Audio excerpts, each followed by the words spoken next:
que se fue el sonido. Entonces, vamos a ver cómo llegamos a la teología medieval. Y aunque la Edad Media es un periodo muy largo, de todas maneras se construyó una vez que colapsó el Imperio Romano de Occidente. Y vamos a ver cómo se fue construyendo hasta que llegamos a los europeos viniendo a conquistar América. ¿Okay? Entonces, vamos a ver. La caída del Imperio Romano no fue en un día. Normalmente la fecha que se le da al año que se nombra es 476, que fue cuando asesinaron al último emperador romano de Occidente. Pero ciertamente fue un periodo más largo que empezó a debilitar al imperio. Y fueron especialmente las invasiones de los pueblos bárbaros, los pueblos que los griegos y los egipcios y los romanos consideraban que eran incivilizados. Entonces, las invasiones comenzaron en Occidente alrededor del año 300 y algo por ahí, y siguieron y siguieron y siguieron. Cuando ya en 476 ya la cosa se puso tal que asesinaron al último emperador, pero siguieron las invasiones, no pararon ahí, siguieron. Las consecuencias que trajo eso fue que las famosas carreteras romanas cayeron en desuso, los acueductos, los puentes, el comercio en consecuencia, luego toda una cantidad de cosas que contribuyen a una civilización, todo eso empezó a colapsar. Y por supuesto comienza a colapsar también todo lo que es literatura y cultura y etc. Luego, Europa Occidental enfrenta un desplome cultural o intelectual muy serio. La violencia sube, la pobreza aumenta, es todo muy inestable. Europa ya no es una colección de pueblos que están unidos bajo un mismo imperio. Ahora eso es, cada cual se salva como puede.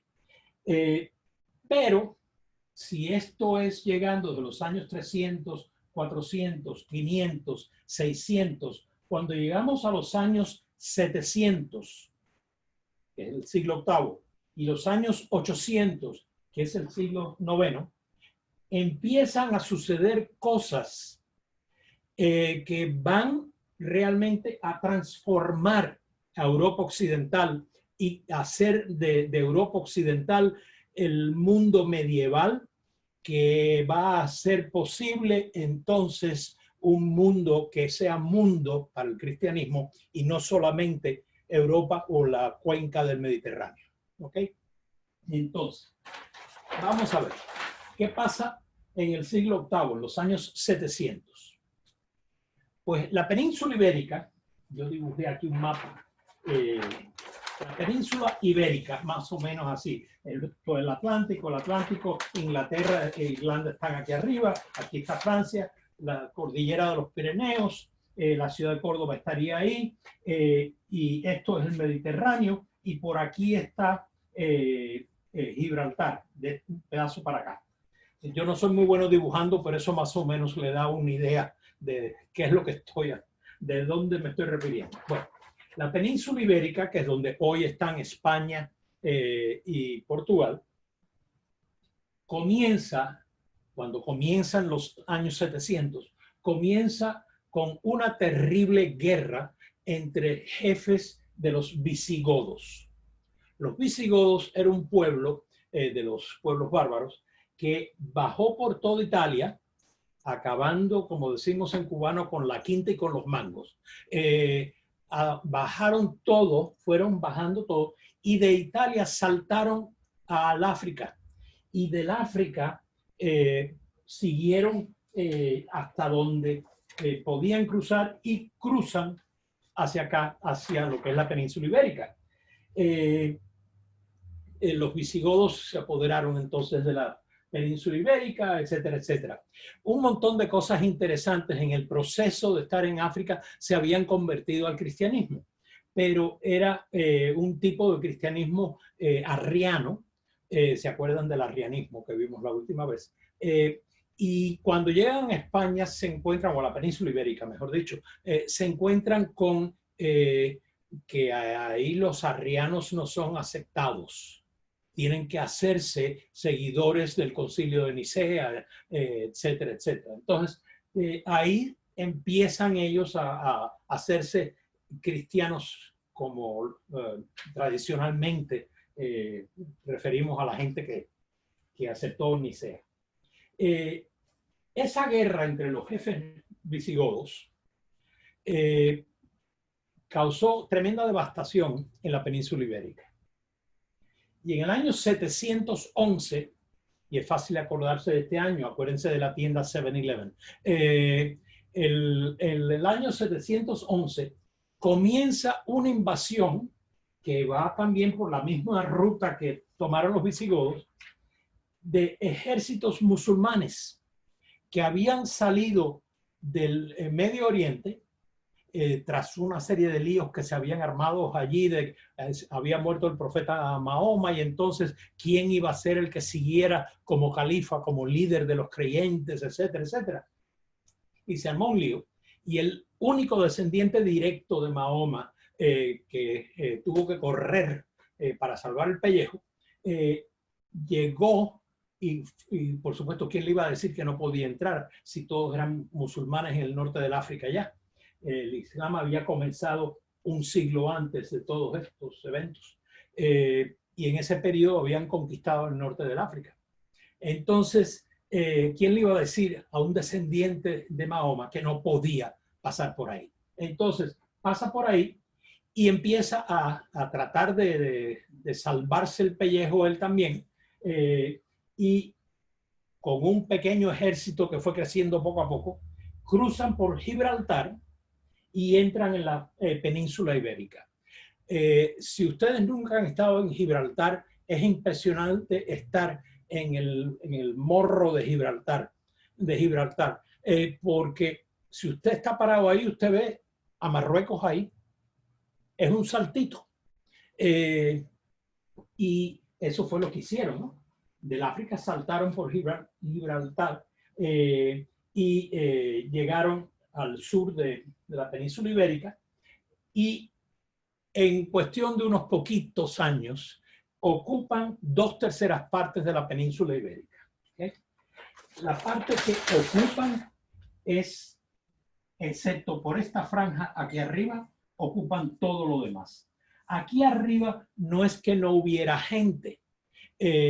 Aquí estaban y están los vascos, aquí estaban los celtas asturianos, los que hoy llamamos gallegos, pero que venían de Galicia, que es ahí al lado de Turquía, la original Galicia, etcétera, etcétera. Portugal estaría hoy aquí, pero en aquel momento no existía ni España ni Portugal. Entonces, esta gente entra, y menos esta franja al norte, donde no había ciudades romanas, eso se queda cristiano, pero todo lo demás lo ocupan los musulmanes. ¿Okay?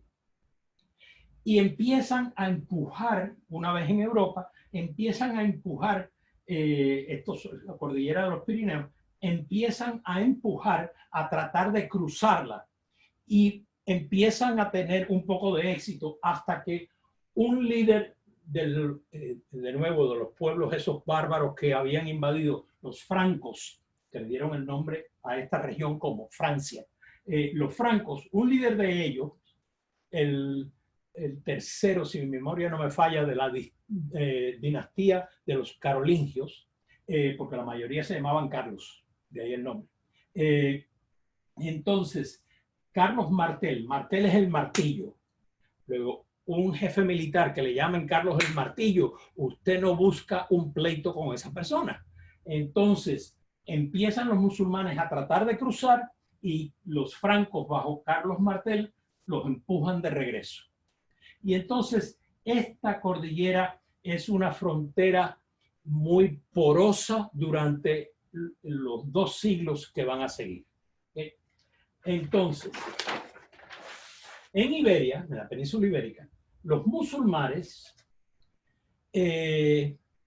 empiezan a hacer renacer las ciudades que había en el Imperio Romano y fundan otras nuevas. ¿Okay? Es un mundo cultural de ciudades, de pueblos, aunque tienen agricultura, evidentemente, pero no es un mundo campesino, ¿okay? Como había comenzado a ser Europa medieval. ¿Se acuerdan con la destrucción de ciudades y todo? Bueno, los musulmanes hacen renacer las ciudades y empiezan a fundar escuelas y universidades. Las universidades en Europa, la gente dice, bueno, la primera fue en Bolonia en el año no sé cuánto. No, las primeras fueron en esta parte de la península ibérica, fundada con el nombre de madrasas, que eran las escuelas a nivel universitario que tenían los musulmanes. Entonces, fundan escuelas, fundan universidades, etcétera, etcétera. Y entre todo lo que están haciendo esta gente, estos musulmanes, y fíjense que no estoy diciendo árabes, porque algunos serían árabes, pero otros venían del norte de África, pero todos eran musulmanes. Empiezan a traducir, porque el mundo musulmán estaba conectado hasta el Medio Oriente. Entonces, empiezan a traer libros y empiezan a traer códices, todo escrito a mano, por supuesto, y empiezan a traducir y a copiar las obras de los grandes autores de la antigüedad. En Europa se habían perdido las obras, en Europa fuera de Iberia, se habían perdido las obras de Aristóteles, de Platón, incluso en Grecia. Entonces, fueron los musulmanes los que, viniendo por el norte de África, empiezan a traer a sus ciudades y a sus escuelas, empiezan a traer las obras de Aristóteles, de Platón y de una serie de otros grandes autores de la antigüedad. Es curioso que en la economía de la península ibérica, bajo los musulmanes, uno de los grandes productos de exportación a Europa cristiana eran libros. No es todos los días que uno puede decir que una nación, su mayor producto de exportación eran libros. Y libros escritos a mano, evidentemente. Y ellos también, en este renacer de ciudades y de escuelas, etcétera, empiezan a promover pensadores nacidos ahí en el mundo musulmán de Iberia. Un famosísimo filósofo musulmán de este periodo, Averroes, ese no es su nombre en árabe, pero yo ni me acuerdo cómo pronunciarlo en árabe, pero en el mundo occidental en Europa le llaman y le llaman Averroes. Y también un famoso judío de Córdoba, que también un gran filósofo, Maimónides. Y había un montón más. ¿Okay? Es interesante viajar por lo que hoy es Andalucía, que tiene ese nombre porque los árabes o los musulmanes le habían puesto el nombre de Al-Andalus a toda la región sur. Entonces, ir por Andalucía es imposible no darse cuenta que por siglos ahí estuvieron los musulmanes. Siglos. Y un mundo muy diferente. Ese mundo de Al-Andalus, que era la parte ocupada por los musulmanes, empezó a hacer grandes avances en un montón de cosas. Avances que traían desde Alejandría, desde Damasco, desde Bagdad, etcétera, por el norte o por barcos, y los llevaban a la península ibérica, o avances hechos, descubiertos allí. En cuestión de medicina, en Europa usted quería ser médico, o lo que hoy llamamos médico. Usted se iba, si tenía los medios, usted se iba a estudiar a la península ibérica. En ciencias, en matemáticas, estos numeritos son los números arábigos, no son los números romanos que son con letras. Luego las matemáticas influyeron tanto que hoy en día en el mundo occidental los números romanos es para edificios y cosas de esas, pero para todos los días, lo que usted aprende en la escuela, en aritmética o en álgebra, son con los números arábicos. Es que mucho más fácil. Entonces, en medicina, en ciencias, en ingeniería, uno puede ir al Palacio de los Califas en una serie de estructuras conservadas de aquella época a las afueras de Córdoba, Sahara al-Medinat, es como se llama el lugar, y es impresionante que usted va allí y puede ser, Andalucía tiene mucho calor, usted se puede poner allí y usted dice, ¿por qué yo no siento calor? Usted puede ir a otros edificios que no están en las ruinas que están esos, sino otros edificios, vaya a la Alhambra de Granada, y usted dice, ¿y por qué yo no tengo calor? Y no es porque los techos sean altos, porque usted puede estar en una iglesia en Italia, los techos son muy altos y es un calor insufrible. ¿Por qué? Fíjese cómo está construido el piso. Y usted va a ver que hay unos canalitos pequeñitos y por ahí hacían pasar un chorrito mínimo de agua que lo que hacía es refrescar todo el ambiente. ¿A quién se le ocurrió eso? A alguien que tenía ideas de ingeniería. Y como eso, la cantidad de cosas extraordinarias.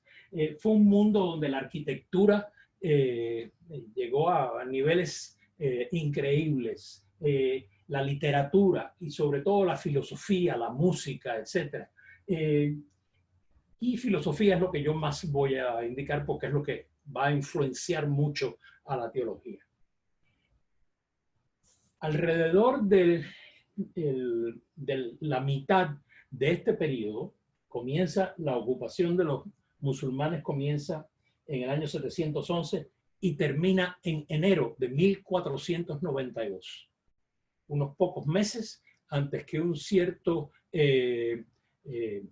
italiano, genovés, Cristóbal Colón, cruzara el Atlántico. En enero fue que cae Granada, que era el último reino musulmán inmediatamente antes de la caída. Alrededor del año 1200 y algo, una muy famosa monja, Hildebrand, en Europa Occidental, hablando del mundo musulmán, dijo ella, es que es la joya del mundo. Iberia, bajo los musulmanes, llegó a ser el país más desarrollado durante el periodo medieval europeo. ¿Okay? Era impresionante. Y muy impresionante también porque, aunque hubo alguna que otra bofetada violenta por motivos religiosos, las tres religiones que se juntaron ahí vivieron casi 800 años en paz. Una cultura de tolerancia. El liderazgo era musulmán. Eso no cabe duda. Eran los musulmanes los que mandaban. La mayoría de la población era cristiana y nunca se sublevó. Y había allí una cantidad de judíos que huían del resto de Europa porque los perseguían diciéndoles que eran los asesinos de Cristo y otra cantidad de barbaridades. Pero llegaban a Iberia, bienvenido sea. Y cada uno tenía su cómo. Los musulmanes pues tenían sus barrios, los cristianos los suyos y los judíos los suyos. Y usted puede pasar por un montón de lugares de las ciudades actuales en Andalucía y usted puede ver el barrio musulmán, el barrio cristiano y el barrio judío de aquella época. Pero no había murallas entre uno y el otro. Era todo el mundo bienvenido. Eso, desde que terminó el periodo musulmán en España, no hemos vuelto a tener tal tolerancia en este mundo. El norte de Iberia, sin embargo, siguió bajo el control de los cristianos y los descendientes de los visigodos, etc. Y empezaron, casi a las poquitas décadas de haber comenzado la ocupación de los musulmanes, comenzaron lo que los cristianos del norte llamaban la Reconquista. La Reconquista, que es sumamente desviante de la realidad. Porque después de casi 8 siglos de estar los musulmanes allí, esos son más siglos que los que tenían los visigodos ahí. Esos son más siglos que los que tenían los cristianos ahí antes que llegaran los musulmanes. Luego, reconquistar qué, si esto no era tampoco suyo. Luego, tan ibéricos eran los musulmanes como los judíos, como los cristianos. Luego, hablar de reconquista es en inglés diríamos very misleading. Es desviar los ojos para que no se vea lo que usted quiere convenientemente ocultar. Pero esta reconquista duró siglos. Vienen a ganar en enero de 1492. Y sí, el mundo musulmán, las tierras que ocupaban los musulmanes fueron bajando de tamaño. Pero si usted alguna vez va a Granada, dígame usted si eso que usted está viendo allí es de un lugar pobrecito que está... Ay, por favor. Quisieran muchas ciudades modernas llegarle a los talones a la Granada musulmana. Duró siglos la reconquista. El idioma castellano, que le decimos español, es 35% de origen árabe. Diga el pueblito pequeñito, etcétera, en castellano, aldea. Y usted pone la cabeza encima de su almohada. Y a usted le gusta el alcohol. Y usted le echa una cosita dulce que se llama azúcar. Y etcétera, etcétera, etcétera. Aunque sean palabras españolizadas, el origen es evidentemente árabe. Entonces, cuando un idioma es 35% de origen árabe, entonces los musulmanes y los cristianos no eran que no se vieran la cara. Es, como dicen en inglés, es acostándote con el enemigo, ¿no? Era una guerra, como digo yo a mis estudiantes en la universidad, yo siempre les decía, era una guerra entre primos. Hoy se conocían, mañana se daban 4 bofetadas, fue una batalla. No, no fue una batalla. Ahí más se parecía a lo que en América Latina en los años 60, 70 llamaban guerra de guerrillas, que no eran ejércitos enfrentándose, sino eran grupitos jorobándole la paciencia a los ejércitos. Que hubo algunas batallas, sí, pero esta guerra de reconquista se ganó no por las grandes batallas, sino por el desgaste que es la guerra de guerrillas. Y el rey de Granada, el último, que creo que se llamaba, no me acuerdo cómo se llamaba, el último rey de los visigodos era Rodrigo, pero el último rey de Granada no me acuerdo cómo se llamaba. El pobre, salió huyendo y se fue a Marruecos. Y lo que es más, el rey y la reina, los reyes católicos que les decimos, Isabel y Fernando, cuando entran en Granada, tienen un gran banquete y todo el mundo sentado en cojines, el menú es todo completamente a lo árabe, etc. Luego, ¿quiénes eran los civilizados, los avanzados? Los árabes, los del norte de España, aquellos que se quedaron allá arribita y empezaron la reconquista, esa gente eran los no tan civilizados. ¿Okay? Luego, eso, aprieten el botón del recuerdo para el siglo VIII. porque sin lo extraordinariamente impresionante que se convirtió la península ibérica intelectualmente en recuperar Aristóteles, Platón, etcétera, etcétera, usted no va a entender la teología medieval. ¿Okay? El siglo IX, los años 800. Europa occidental empieza a salir de la inestabilidad enorme en que se había encontrado. Los años 700, España se transforma, pero el resto del continente está en la famosa edad de oscura, ¿no? The Dark Ages, la edad oscura. Entonces, empieza, sin embargo, en los años 800 a cambiar la cosa. Y empieza, de hecho, al final de los 700. Porque los invasores francos, en los años ya al final de los 700, empiezan a hacerse los dominantes en el centro de Europa. ¿Okay? No quieren buscarse un pleito con los musulmanes, pero se buscan pleitos con todos los demás para dominarlos, lo que es en el continente, en Europa Central. Los jefes francos, que no son los únicos de esta dinastía, pero los dos más importantes son Carlos Martel, que ya vimos que fue el que paró la supuesta invasión que iban a hacer los musulmanes, y el otro que todo el mundo conoce, Carlomagno. Otro Carlos, lo único que en español, en vez de decirle Carlos el Grande, le dicen Carlomagno. Es la misma historia. Él solidificó su poder sobre los países que hoy son, en su época no tenían estos nombres, pero los que hoy son Francia, Alemania, Holanda, Bélgica y el norte de Italia, con pedazos de otros lugares.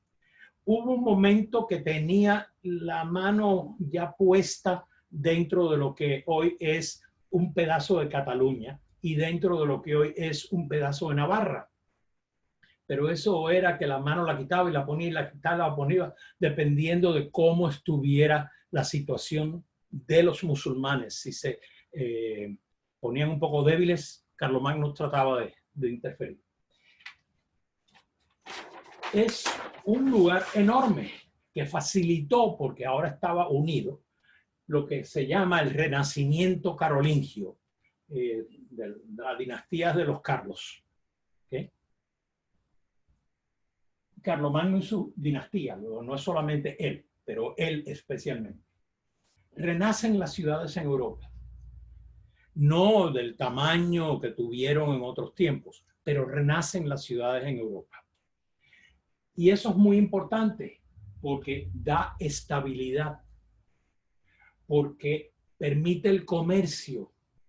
Ahora empiezan los diferentes lugares, empiezan a comerciar unos con los otros y empiezan a comerciar Europa a través de lo que hoy es Francia, con el mundo de los musulmanes en Iberia. Empiezan a comerciar con el mundo cristiano griego, etcétera, en el imperio bizantino, que es la extensión del imperio romano en Oriente, en el oriente de Europa, etcétera, etcétera. Pero ese imperio de Oriente se va debilitando y en 1453 cae Constantinopla en manos de los turcos.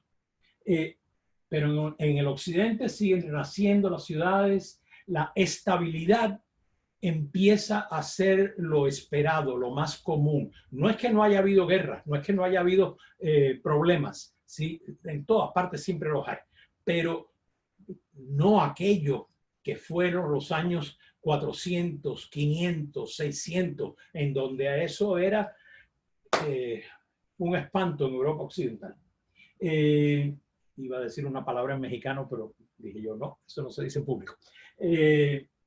Entonces, renacen las ciudades, vuelve un sentido de estabilidad, vuelve el comercio y empiezan a aparecer escuelas y universidades. No es que nunca las hubiera, claro que Durante el Imperio Romano, claro que las hubo, pero después no es que no las hubiera, pero eran escuelas catedralicias, y las universidades, realmente lo que hoy entendemos por universidad, empiezan a surgir ya bien entrado el Renacimiento carolingio, etc. El Papa León III, número romano, decide el día de Navidad, aunque dicen algunos historiadores de que lo invitaron a decidirlo, decide el día de Navidad del año 800 coronar a Carlomagno emperador romano. Lo único que no había emperador romano, no había imperio romano, ¿no? En Occidente. Había en Oriente y había una vacante allí. Y el Papa León III dice, pues yo voy a ver si lo aceptan allá. No, allá no lo aceptaron, pero de allá dijeron, sí, usted es emperador, pero del Imperio Romano Occidental. Ok. Y empezaron en el mundo de Carlomagno y del Papito a referirse al Sacro Imperio Romano de Occidente, que fue cambiando un poco de fronteras y fue cambiando un poco de cómo se organizaba, etcétera, etcétera. Pero si usted se recuerda del nieto de los reyes católicos, el famoso Carlos V, era Sacro Emperador Romano de Occidente. El Imperio Romano duró hasta que ya eso se hizo imposible, pero estamos hablando de no hace tanto tiempo históricamente. Entonces, la capital del imperio, Carlomagno la puso en la ciudad de Aquisgrán. Allí está enterrado. Y allí todavía tienen, en donde se pondría el coro, allí tienen en la catedral de Aquisgrán, allí tienen el trono de él. Y se puede subir a verlo. No lo puede tocar, pero se puede subir. Yo por motivos de trabajo he tenido que ir a un montón de reuniones internacionales en Aquisgrán. Y pues a mí me encanta la historia, así que la catedral es una de las poquísimas que es circular en Europa Occidental, y él está enterrado en la catedral, en el medio de la catedral, y además el trono está allá arriba. Y tiene otras cantidades de reliquias de él, etc. Y Aquisgrán hoy se llama Aachen, en alemán, y es una ciudad que está cerca de la frontera de Alemania con Bélgica. Si usted va desde Estados Unidos, es ir hasta Bruselas en avión, y allí usted agarra el tren que lo lleva hasta Aachen. En una cuestión de 1 hora y media, 2 horas. Si toma el tren rápido, va a estar allí. ¿Y por qué traigo a colación todo esto? Porque esto es un curso de introducción a la teología. La primera escuela de teología en el mundo se fundó en Aquisgrán. Y a pesar de las 2 guerras mundiales y bla, bla, bla, todavía hay una pared que está en pie. La catedral está en pie y esto está al otro lado de un jardincito que hay en la catedral. Ahí está la pared todavía. Y fue gracias a un monje que vino de York, en Inglaterra, que se llamaba Alcuino. Y Alcuino lo habían mandado sus superiores a estudiar en la parte del norte de Italia. Y Carlomagno estaba pasando con sus ejércitos que estaban peleándose con los lombardos, pasando por ahí, y conoce, por esas casualidades de la vida, conoce a Alcuino, que era un monje joven estudiando en el norte de Italia. Pero Alcuino lo impresionó de tal manera que cuando ganó la guerra contra los lombardos y volvió él a Aquisgrán, Carlomagno, manda a llamar a Alcuino y hace que Alcuino se convierta en lo que hoy diríamos en ministro de educación del imperio. Era el hombre que era el cerebro educativo e intelectual del imperio. Carlomagno no era un idiota, No era un bully, como diríamos en inglés. Carlomagno era un hombre que tenía su formación, pero no tenía la formación, ni la experiencia, ni las intuiciones que tenía Alcuino. ¿Okay?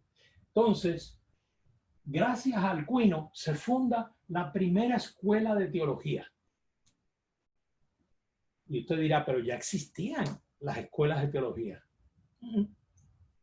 La teología ya existía. Pero ¿dónde era que usted aprendía teología? Si usted iba a ser un monje, y entre los monjes usted iba a ser ordenado, porque no todos los monjes, la mayoría no estaba ordenado, usted iba a ser monje y se iba a ordenar sacerdote, entonces a usted le educaban en teología. Usted iba a ser sacerdote diocesano, que diríamos hoy, no un monje. Los frailes todavía no existían, los franciscanos y los dominicos todavía eso es posterior a Carlomagno. Usted iba a ser sacerdote diocesano. Usted iba, si usted venía de las familias más influyentes, entonces usted iba a las escuelas catedralicias, la catedral tenía 1 o 2 cánones sacerdotes, que eran los cánones teólogos, y eran los que le enseñaban a usted la teología, etc. Si usted iba a ser sacerdote diocesano. Pero si usted no tenía el dinero, ni tenía el apellido, ni las conexiones, y usted quería ser sacerdote, lo que usted hacía era convertirse en aprendiz de otro sacerdote. Luego, un sacerdote que ya funcionara, lo entrenaba a usted para ser sacerdote. Nota al pie del texto mirando al futuro. Se explica por qué ha habido siempre un grave problema en las comuniones que forman el catolicismo occidental con la falta de educación profunda por parte de muchísimos ministros diocesanos. Porque les dan, y hoy en día hay seminarios, en aquella época no había seminarios siquiera. Era simplemente qué tienes que saber para poder decir misa y celebrar los sacramentos. Un catecismo glorificado no es aprender buena teología. Entonces, ¿qué fue lo que hizo Alcuino? Aquí yo voy a ver que, y lo fundó alrededor del año 800. Yo voy a hacer que aquí salgan teólogos, que ni siquiera tienen que ser sacerdotes, que salgan teólogos, que sean teólogos. Luego, esta escuela va a tener profesores propios. ¿Okay? Luego, no estamos hablando de 500 profesores. Eso no era ninguna escuela en este periodo histórico. Pero sí suficientes que pudieran enseñar todo un montón de cosas necesarios para poder entender la teología. Iba a tener biblioteca propia en los monasterios y en las escuelas catedralicias. Tenían algunos libros o muchos libros, pero decir que era una biblioteca en esta época, el año 800, ¿verdad? No exactamente. Y los libros, acuérdense, todos copiados a mano. Luego, pero él se las averiguó para que hubieran las obras de Aristóteles, las obras de fulanito, las obras de... Pero no solamente los trabajos de San Agustín y de los padres de la iglesia, no, de otra gente. Traiga usted filósofos y traiga usted pensadores del mundo que sea. Y van a tener esas escuelas, o esa escuela va a tener su edificio propio, que va a depender del emperador. No va a depender de ningún obispo, de ninguna diócesis, de ninguna catedral. Cuando comienzan las universidades, poquito después de esto, ese es el modelo que va a seguir las universidades cuando establecen como una de sus primeras facultades la Facultad de Teología. Y al hacer eso, la teología se convierte en lo que ellos llamaban una ciencia universitaria, donde no estaba para educar al futuro clero, estaba para educar a los futuros pensadores cristianos, que pensaran el cristianismo. Y ahora vamos a ver cómo esto empezó a desarrollarse. Luego, ser teólogo era en sí un profesional, una profesión que requería una formación universitaria propia. No era el resultado de que alguien que se entrenó para ser sacerdote. ¿Okay? Entonces, si ponemos el siglo VIII y el siglo IX juntos, ¿qué consecuencias tiene todo esto para la teología? Ya que aquí estamos estudiando teología. Comienza a hacerse teología en escuelas y en universidades. Antes era en monasterios o en catedrales. Ahora comienza a hacerse teología en escuelas y universidades, de donde le viene a la teología medieval el nombre de escolástica, porque se hace en escuelas, en universidades. ¿Okay?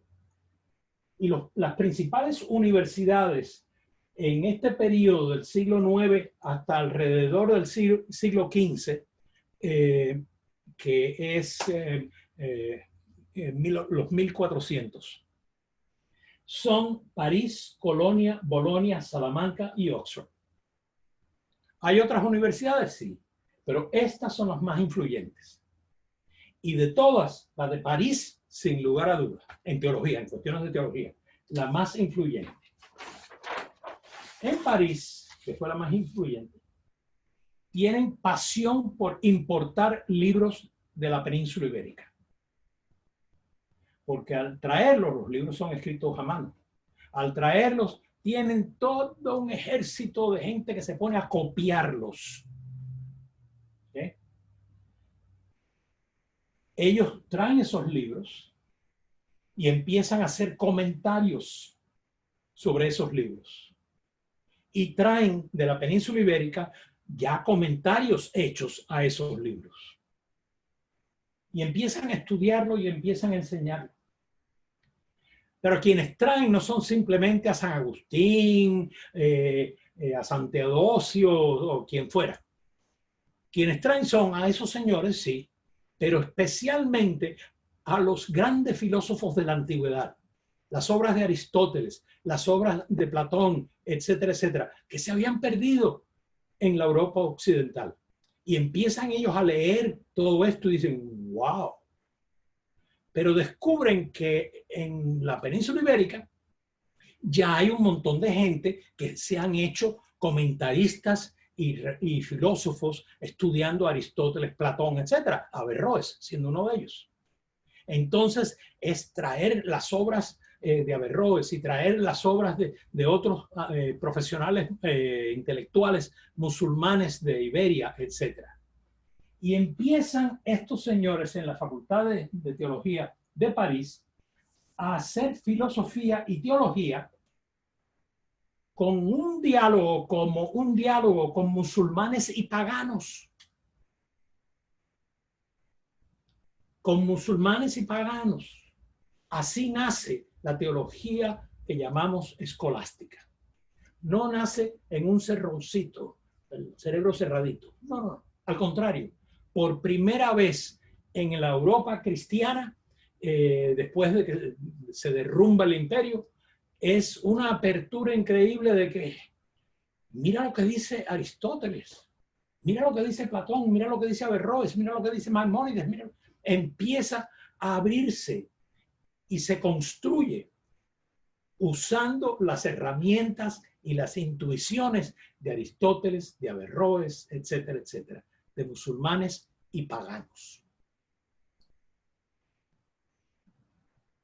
Por supuesto que la gente que no estaba metido en este mundo de la teología como estudio, empiezan a decir, ay Dios mío, esto es una barbaridad.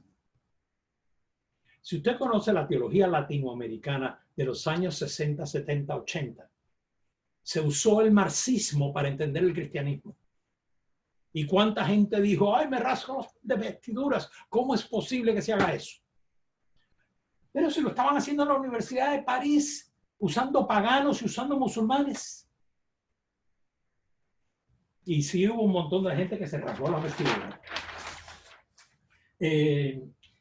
Ahora vamos a ver. La gente más así, que yo diría más influyentes, no los únicos, porque hubo un montón de teólogos escolásticos, pero así los que han tenido una influencia más grande en moldear la escolástica cuando nació, no después, cuando nació, es Alberto Magno, que era de Colonia, y que fue en el siglo XIII, en los años 1200, fue profesor en París de Tomás de Aquino y de Buenaventura. ¿Okay? Y de otro montón de gente. Y estos tres, por medio de sus escritos, fueron una influencia enorme en un fulano que se llamaba Duns Scotus, que por el segundo nombre que usa es evidentemente de Escocia. Entonces, Duns Scotus y otros en el siglo que le sigue. Yo creo que no se puede decir que haya habido gente más influyente en la teología escolástica que Alberto Magno, Tomás de Aquino, Buenaventura y Duns Scotus. Que había otra gente, por supuesto, pero ellos son los que realmente construyeron la escolástica. La escolástica comenzó siendo muy creativa. Usted tenía que tener mucha creatividad. Usted no podía decir, bueno, a mí siempre me enseñaron, no, porque lo que usted estaba haciendo, nadie nunca se lo había enseñado. Usted fue el primero en. Comenzó siendo muy creativa, muy desafiante, porque era, no, esto no es teología como usted le enseñaron, esto es otra manera de hacerlo. Muy osada y a la misma vez muy dialogante. Y era gente que tenía que sentarse y leer y leer y leer. Si alguna vez usted quiere ver lo que es hacer una investigación sobre el pensamiento de alguien y que usted diga, Dios mío, pero ¿cómo no se volvió loco estudiando esto? Léase los 800 tomos de la Suma Teológica de Tomás de Aquino. Es que uno dice, pero ya, no, porque me faltaba que había una pequeña frase que yo no había considerado que dijo fulanito y entonces vamos a estudiar esto investigación como quisiéramos muchos de nosotros poder hacerla. ¿Okay? Luego, pero desafiante y osada. Eran intelectuales de avanzada. Siglos posteriores los han pintado como esto era una gente muy conservadora, muy tonta, muy no sé qué. No. Los escolásticos que vendrían después quizás, como veremos. Pero ciertamente los que crearon la escolástica, no, eran intelectuales de avanzada. Hubo alguna gente que empezó a hacer lo que hoy llamamos escolástica un poco antes de ellos. Hubo otra gente que hizo después, pero es esta gente, Alberto Magno, Tomás de Aquino, Buenaventura, y unas décadas después, ya el siglo siguiente, Duns Scotus. Esas son la gente que uno dice, Dios mío, qué valentía tuvieron, porque se enfrentaron a todo y a todos. Los libros que hacían, ¿cuántas veces no se los quemaron? Hoy en día usted va a algunas escuelas de teología católicos romanas y es Tomás de Aquino dijo y es así. Pero en su época le quemaban los libros. Esto es una barbaridad. ¿Cómo va a dialogar con un pagano, con Aristóteles? ¿Cómo va a leerse a un musulmán y pensar que así se hace teología? Pues, Tomás de Aquino pensaba que así se hacía teología. Pues muchas veces les quemaron los libros. El obispo de París, que fue contemporáneo de él, prohibió que se pudieran vender los libros que él hacía, que se pudiera leer y estudiar el pensamiento de Tomás de Aquino. En fin, los percibían como peligrosos y lo eran. En su momento lo eran. En ese contexto, el pensamiento musulmán, el mundo intelectual musulmán, era muy superior al de los cristianos. Muy superior. Y los escolásticos lo que querían al entrar en diálogo con los musulmanes era decir, nosotros tenemos que llevar el pensamiento cristiano a esos niveles altos. No es simplemente estar repitiendo. No es decir, ay, no, porque yo no entiendo esto. Pues siéntese, estúdialo y entiéndalo. Luego, los escolásticos querían llevar el pensamiento cristiano a la seriedad y a las alturas del pensamiento musulmán. No porque querían ser musulmanes, sino porque habían aprendido de los musulmanes, no tenga miedo a pensar. Y el peor enemigo de la teología es el que le dice, no pienses eso, por ahí no se puede ir. Pues fíjese, musulmanes y paganos fueron los que ayudaron a crear la teología escolástica, el diálogo con Dios. Pero a partir de los años 1360, luego, la segunda mitad del siglo XIV, la escolástica perdió esa osadía que tuvieron y empezó a congelarse. No es que no dijera algo que valiera la pena, empezó a congelarse. Porque entonces, como las obras de Tomás de Aquino, Alberto Magno, Buenaventura, etcétera, eran tan famosas ya, entonces era muy fácil no tener que estudiar a los musulmanes, a los paganos ni a más nadie, sino simplemente repita lo que dicen estos señores. Repita. Y si usted repite y no crea, usted está congelando el pensamiento que usted está repitiendo. Porque está diciendo que esto es la teología eterna. No hay teología eterna. Eso nunca ha existido. Eso es una tontería, por no decir una palabra más fuerte. Luego, no es repetir. Y no es simplemente comentar sobre lo que ya se ha dicho. No, porque si el comentarista tal de tal persona dijo que, qué bueno. A mí no me interesa saber solo eso. A mí me interesa saber, ¿y usted qué cree? ¿Usted qué opina? ¿Usted qué construye? Hubo excepciones a este congelamiento, que es una manera muy elegante de decir la cobardía que tuvieron. Hubo excepciones a esto, por supuesto. Por supuesto. Pero las excepciones acabaron siendo así rarísimas. Y cuando llegamos a los 1400, eso es que la teología occidental olía mal, porque estaba muerta. Ya estaba podrida. Y de nuevo, ¿había excepciones? Sí.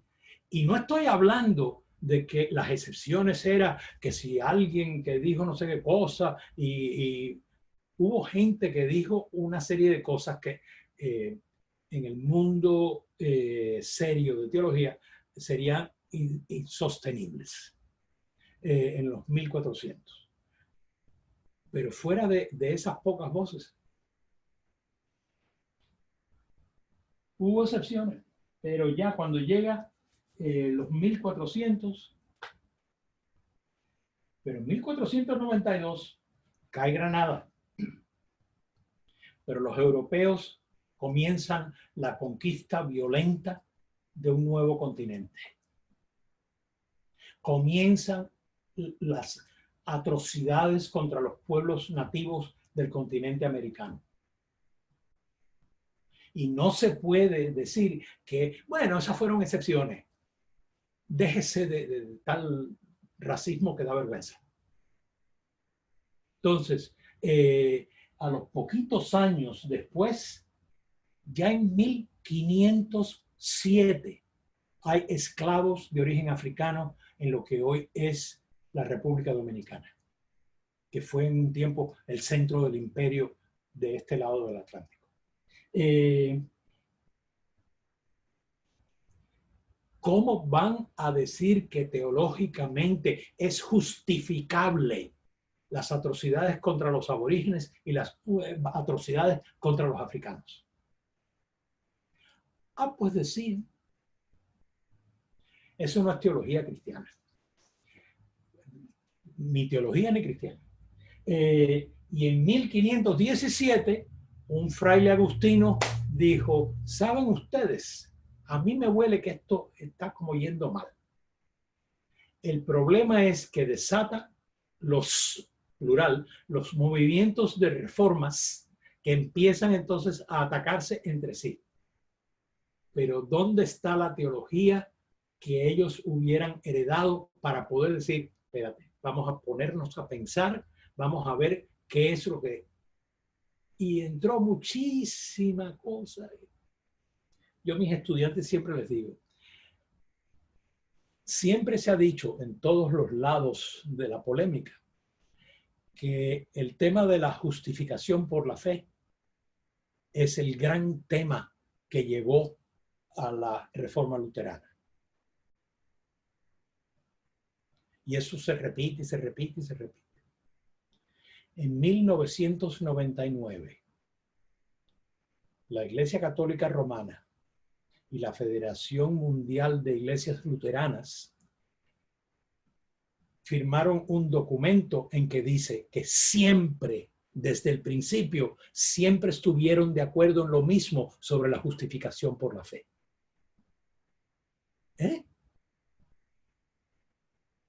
Pero es que hoy en día uno puede darse cuenta, mira lo mal que interpretaron esto, porque por un lado quizás mala intención, pero por otro lado también ignorancia teológica. Estaban usando herramientas congeladas. A veces la teología, si se congela, por no decir si se pudre, puede causar una cantidad de problemas enormes. Los muertos en violencias entre luteranos y católicos. ¿Quién les va a decir a ellos? ¿Saben ustedes? Fue todo un malentendido. Por favor. Luego, las víctimas ya están victimizadas. Entonces, es todo una cosa. Cuando uno está en el mundo de la teología, uno tiene que decir, no hay alternativa para el bien pensar, el lógico pensar, el bien hacer investigación, el ir con la mente abierta a donde te lleve. Eso es lo más difícil, porque todo el mundo tiene en su bolsillo algo congelado que quiere de alguna manera ver cómo lo puede preservar congelado. Eso no funciona.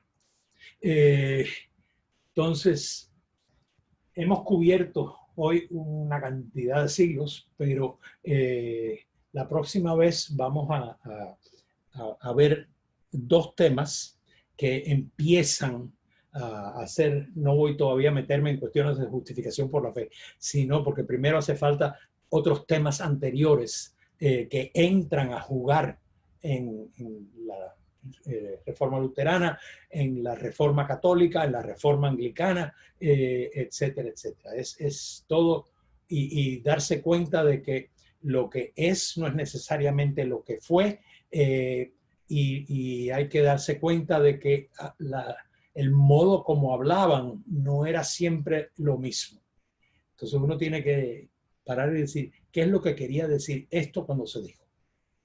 Y en ese contexto.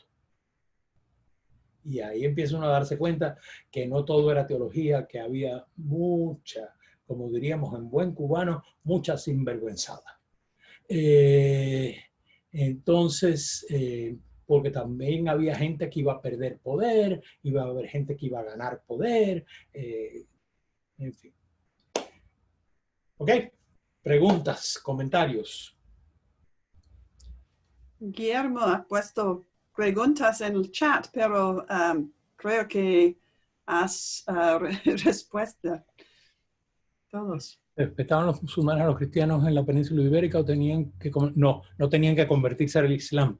Los musulmanes no estaban locos, ellos querían seguir gobernando y seguir presidiendo sobre un lugar tan magníficamente próspero, con la población mayoritariamente cristiana. Lo que ellos querían es no busquen pleito con el Islam, no podían ofender al Islam. Pero si usted no ofende al Islam, yo no me meto con su práctica de la religión. Entonces, hubo de todo y de ahí las cruzadas, templarios, conquistas y las tradiciones. Ambas partes defendían su parte, pero en diálogo. Mira, cuando venimos a lo de las cruzadas, que yo no lo toqué porque eso no es un tema realmente teológico, eso es un tema de muy mala pastoral, y de muy mala propaganda, y de gente que dejó que se convirtieran en, qué sé yo, en fanáticos. Entonces, el curso de introducción a la teología no de deshacer fanatismos. Que quiera Dios que la buena teología ayude a que no existan los fanatismos. Pero bueno. ¿Qué palabra que todavía utilizamos del árabe es ojalá? Ojalá era en español una variación de inshallah, que quiere decir si Dios quiere. Y fíjate que todavía seguimos diciendo si Dios quiere en español para todo. Si Dios quiere, con el favor de Dios. ¿De dónde agarramos eso? Los árabes y los musulmanes. Eso fue constante, constante. Inshallah, ojalá. ¿Okay? Y creo que esa fue la última pregunta, ¿no? El Dios mediante no, pero primero Dios sí. Y ojalá no quiere decir primero Dios, quiere decir si Dios quiere. ¿Okay? ¿Qué otra pregunta? Dos cositas, Orlando. Primero, gracias. Apasionante todo lo que has presentado. Bueno, me imagino que, claro, faltó el tiempo, no has podido hablar de Anselmo, de tantos otros, de la gran abanico teológico medieval, toda la escuela teológica. Bueno, esto es muy sencillo antes de pasar a la parte Anselmo más... fue uno de los primeros escolásticos, pero no fue exactamente escolástico en sentido técnico, porque él no estaba enseñando meramente en escuela. Pero si tú lees los libros de él, es el diálogo con el mundo filosófico griego. Entonces, ciertamente. Sí, era un monje, era un que escribía desde ahí. Un italiano que acabó siendo arzobispo de Canterbury. Hablando de ecumenismo. Se puede reconocer, Orlando, que el tema de las cruzadas es un mero dato histórico nada más, no, por supuesto, no es una información teológica. No fue las explicaciones religiosas que se daban para justificar las cruzadas. Es como si ahora alguien se para en un púlpito de cualquier iglesia y empiece a decir ¿por qué hay que matar judíos? Porque ellos mataron a Jesucristo, etcétera, etcétera. Cualquiera que se ponga a leer el Nuevo Testamento se da cuenta que fue el gobernador romano quien lo condenó a muerte. Y que muchísima gente no estaba a favor de que lo mataran. Se olvida de que los apóstoles eran todos judíos, etcétera, etcétera, etcétera. Entonces, esas generalizaciones que son más ignorancia, no son teología. Hay una cosa buena que tocaste del tema del diálogo, que yo, esa parte, claro, no la situaba, sobre todo en la parte de la dialéctica. Entonces, podría reconocer que la apertura al diálogo podría situarse inclusive en el temprano medievo, en el inicio de la Edad Media, ya estaba sugiriendo su diálogo. Hasta en tiempos de los padres de la iglesia, Agustín y toda esa gente. Sí. Bueno, quizás por eso en España vemos la cultura sefardí, que es la mezcla de cristianismo con judaísmo también. No. Sefardí y musulmán también. Son los judíos que vivían en la España musulmana. Y los cristianos no... a los cristianos que vivían en la España musulmana les llamaban mozárabes. mozárabes, bajo los árabes. Visigodos. Pero hoy en día todavía existe una iglesia del catolicismo occidental que es pequeñita, que es la iglesia mozárabe.